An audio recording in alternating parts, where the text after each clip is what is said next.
Bonjour et bienvenue dans la question de la semaine. Vous connaissez le principe, vous avez sous cette vidéo une adresse email, vous me posez vos questions et j'y réponds.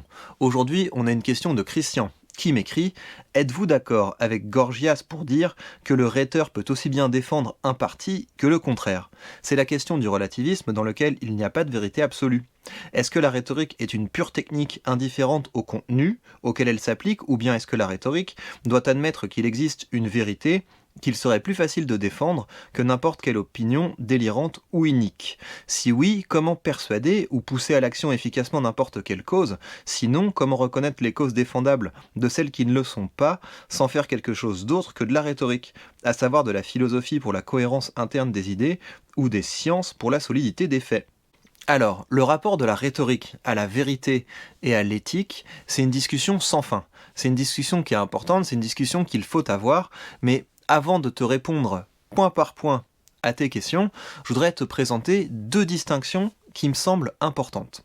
La première de ces distinctions, c'est la différence entre un relativisme technique et un relativisme éthique. Le relativisme éthique, c'est le fait d'assumer qu'il n'y a pas de vérité, qu'il n'y a que des points de vue, et que tous les points de vue se valent.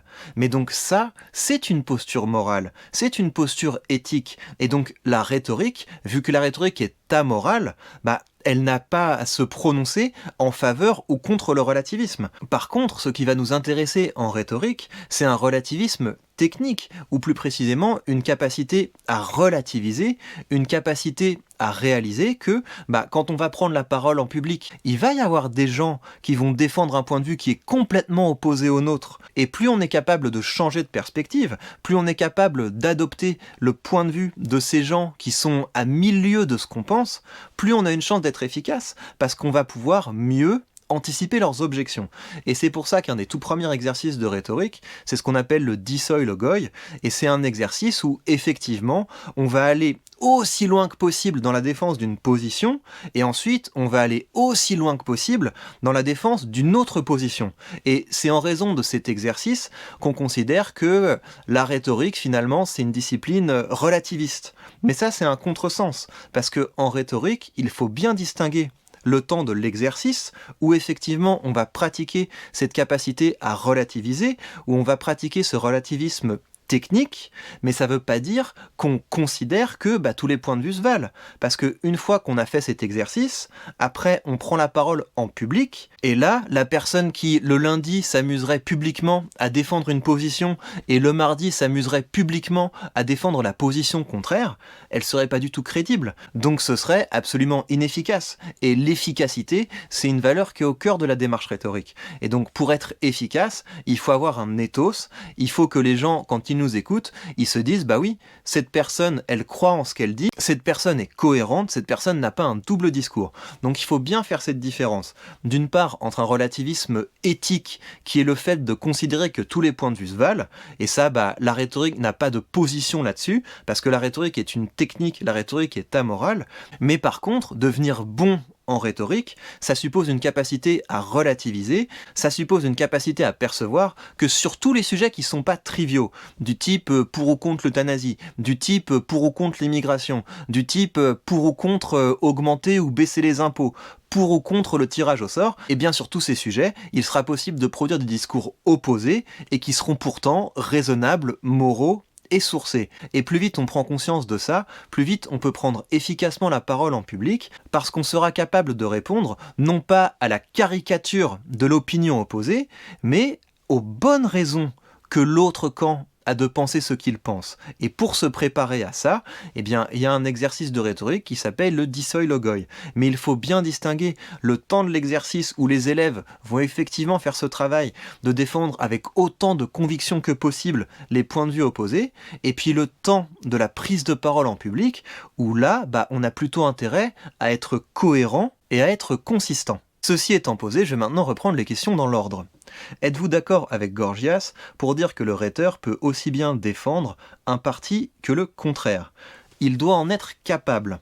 Un bon formateur en rhétorique doit être capable, le temps de l'exercice, de défendre avec autant de conviction, de raison, de valeur et d'arguments deux positions opposées sur le même sujet. Et une fois que j'ai dit ça, il y a tout le temps quelqu'un dans la salle qui s'amuse à dire « Oui, mais dans ce cas-là, est-ce qu'on peut faire l'éloge d'Hitler ou de la pédophilie ?» Mais il y a tellement de choses utiles et intéressantes à faire avec la rhétorique avant d'en arriver là, que ça, encore une fois, c'est des questions de procrastination. C'est des questions de gens qui cherchent toutes les bonnes raisons de ne pas pratiquer la rhétorique, et dans un cours de rhétorique, on a beaucoup plus urgent, plus important et plus utile à faire que ce genre de bêtises d'ados du fond de la classe. Ensuite, est-ce que la rhétorique est une pure technique indifférente au contenu auquel elle s'applique?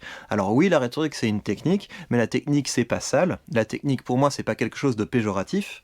Ou bien, est-ce que la rhétorique doit admettre qu'il existe une vérité qu'il sera plus facile de défendre que n'importe quelle opinion délirante ou unique? Bah évidemment que si sur un sujet, il y a d'un côté une vérité et de l'autre côté des opinions délirantes ou uniques, bah c'est beaucoup plus facile de défendre la vérité, mais le problème qu'on va avoir, c'est que sur tous les sujets non triviaux, la vérité joue un rôle parce qu'il faut être capable de sourcer nos affirmations, mais au bout d'un moment, la vérité cesse d'être importante, parce que la question, c'est une question de valeur. La question, c'est quel monde on veut construire. La question, c'est dans quel monde on veut vivre. Et la fonction de la rhétorique, c'est d'aider les gens à porter plus efficacement les causes qu'ils considèrent les plus justes, les plus belles, les plus utiles. Mais le travail qui consiste à déterminer qu'est-ce qui est juste, qu'est-ce qui est beau, qu'est-ce qui est utile, eh bien, c'est un travail qui relève de l'éthique de chacun. Et je pense qu'il faudrait se méfier du professeur qui prétendrait l'avoir déterminé et pouvoir l'enseigner. Ensuite, comment persuader ou pousser à l'action efficacement n'importe quelle cause? Bah là, il faut voir tout ce qu'il y a sur la psychologie de la persuasion, et c'est des choses dont j'ai déjà parlé sur la chaîne principale, mais sur lesquelles je reviendrai sans doute ici. Sinon, comment reconnaître les causes défendables de celles qui ne le sont pas, sans faire quelque chose d'autre que la rhétorique, à savoir de la philosophie pour la cohérence interne des idées, ou des sciences pour la solidité des faits? Bah oui, évidemment que la rhétorique, c'est pas une discipline qui a une vocation totalisante. La rhétorique, c'est une discipline qu'il faut utiliser en complément du travail qu'on fait par ailleurs. Ça peut être un travail philosophique, ça peut être un travail scientifique. Encore une fois, la rhétorique c'est une science et un art de l'efficacité, c'est pas une discipline qui prétend découvrir la vérité. Ceci dit, si on suit bien le programme de rhétorique, eh bien, dans la préparation d'un discours, il y a un temps qui est consacré à l'invention. Et l'invention, c'est quoi? L'invention, c'est le fait de se poser les bonnes questions pour pouvoir trouver la meilleure matière possible pour nos discours. Et là, la vérité est importante. Et là, la logique est importante. Et une fois que vous avez fait cet effort de prouver que les problèmes dont vous parlez sont bien réels, bien douloureux et bien importants, une fois que vous avez fait cet effort de prouver que vos solutions sont à la fois utiles, morales et justes, eh bien, vous allez prendre cette matière de base et les outils rhétoriques vont vous permettre de porter votre projet avec le plus d'efficacité possible. Merci beaucoup Christian pour ta question et merci à vous tous d'être là et de vouloir échanger avec moi. Je suis très content de la tournure que ça prend cette nouvelle chaîne. Prenez bien soin de vous et de votre esprit.